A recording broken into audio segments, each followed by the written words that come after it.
Hello there guys, it's CoolFox over here, and today I'm bringing an unboxing and review of the Mirabox game capture card.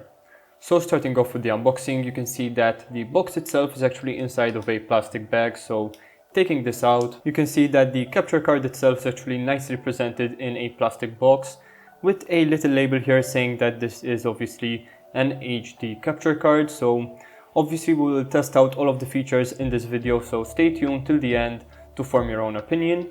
But as you can see, it is also advertised here on the front that it works via USB 3.1, which should deliver less latency and overall faster recording speed. So obviously we will take a look at this all later on.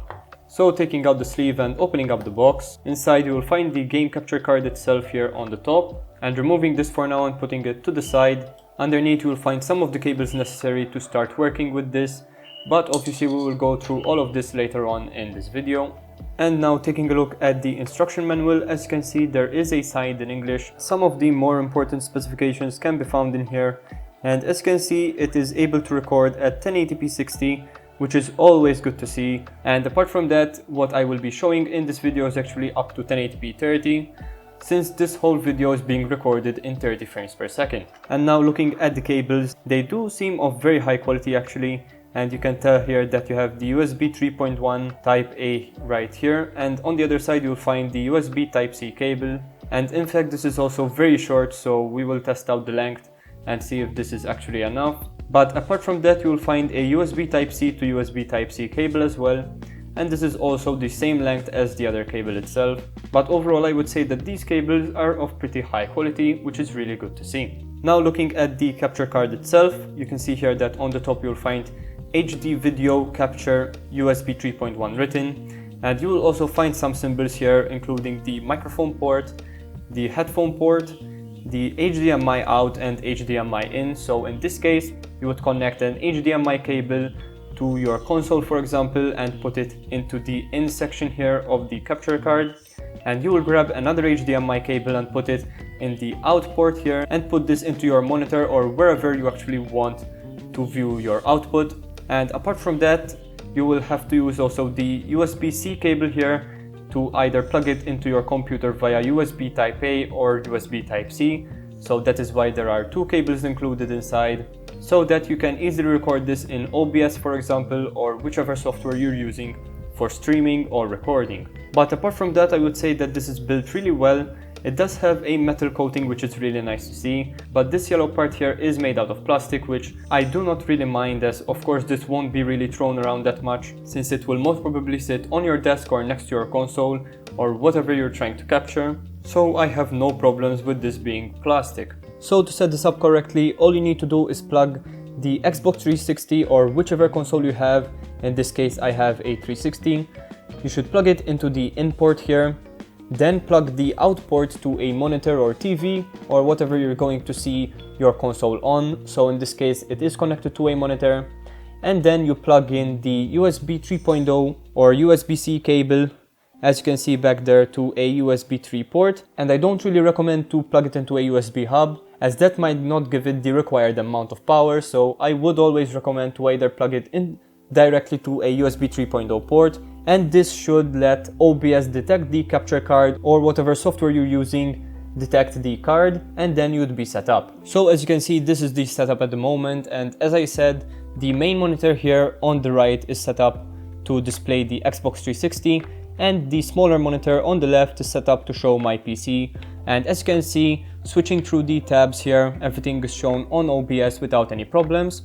Now do keep in mind that when I did set this up for the first time, it did take a while for the capture card to show on OBS.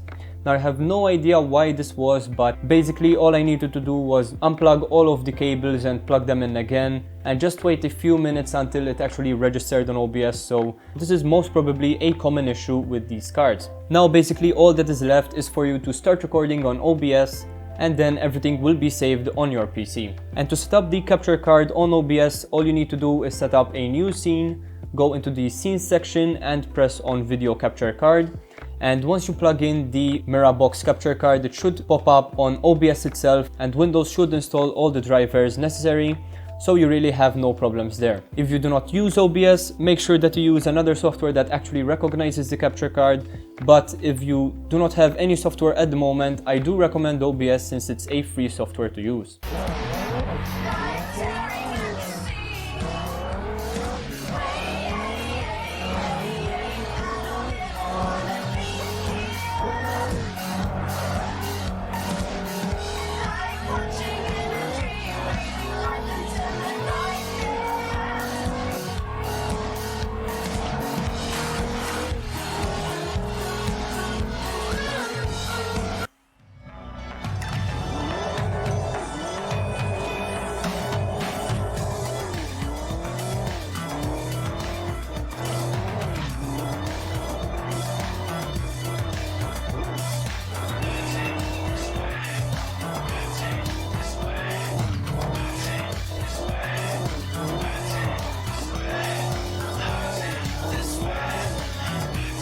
Whatever you do, do it soon, please.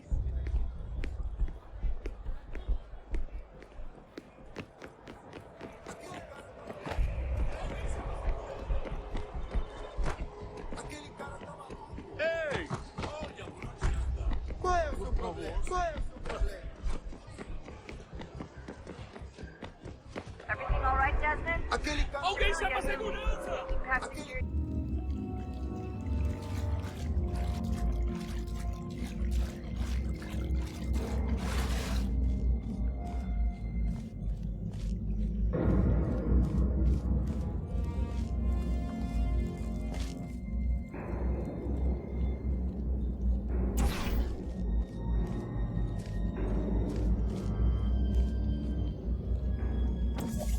So when I was setting up the game capture card with my PC, I was actually using a USB 3.0 hub at first, and then decided to actually use the USB 3.0 extension itself, but both of them actually gave me problems with the recording, and as you can see in this clip, the audio was actually stuttering a lot.